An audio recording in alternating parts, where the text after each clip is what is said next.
আসসালামু আলাইকুম। সবাই কেমন আছেন?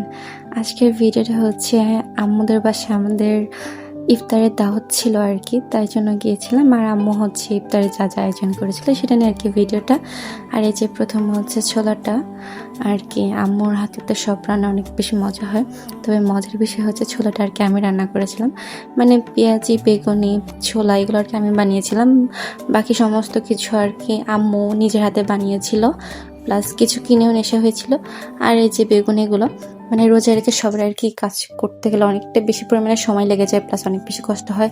তাই জন্য আমি আম্মুকে বললাম ঠিক আছে আমি বানিয়ে দেবো, যেহেতু আম্মু আজকে অনেক বেশি পরিমাণে রান্না করেছিল।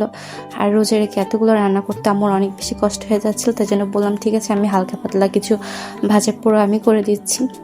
সবাই হাতে হাতে কাজ করলে সবার কষ্টটা কম হয়, প্লাস সময়টাও তাড়াতাড়ি চলে যায়। আর এই যে আমি যেগুলা বুট রান্না করেছিলাম, পেঁয়াজি বানিয়েছিলাম, আর আব্বু হচ্ছে ডিমের চপ প্লাস বরিন্দা কিনে নিয়ে এসেছিল। আর আমার আব্বুর বরিন্দা ভীষণ পছন্দ।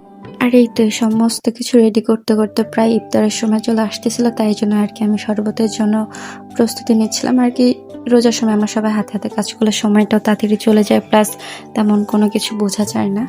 আর এই যে ফল ফ্রুটগুলো কেটে নিয়েছিলাম, যেহেতু ইফতারের আর বেশি সময় ছিল না। আর এই যে আমি সাজিয়ে গুছিয়ে নিচ্ছিলাম।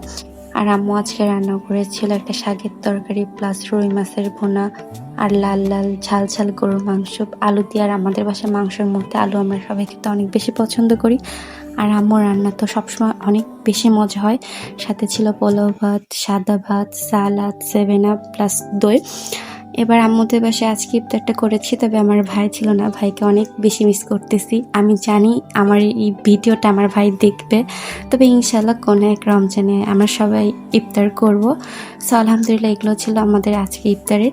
আর সব থেকে বেশি দুঃখজনক বিষয় হচ্ছে এই রমজানের সমস্ত কিছুর অনেক পরিমাণে দাম ছিল, বিশেষ করে লেবু। এটা তো এখন পাওয়াই যাচ্ছে না, প্রায় সোনার হরিণ বলতে চলে। সো ভিডিওটা আর বেশি লং করবো না। সবাই ভালো থাকবেন, সুস্থ থাকবেন। আল্লাহ হাফেজ।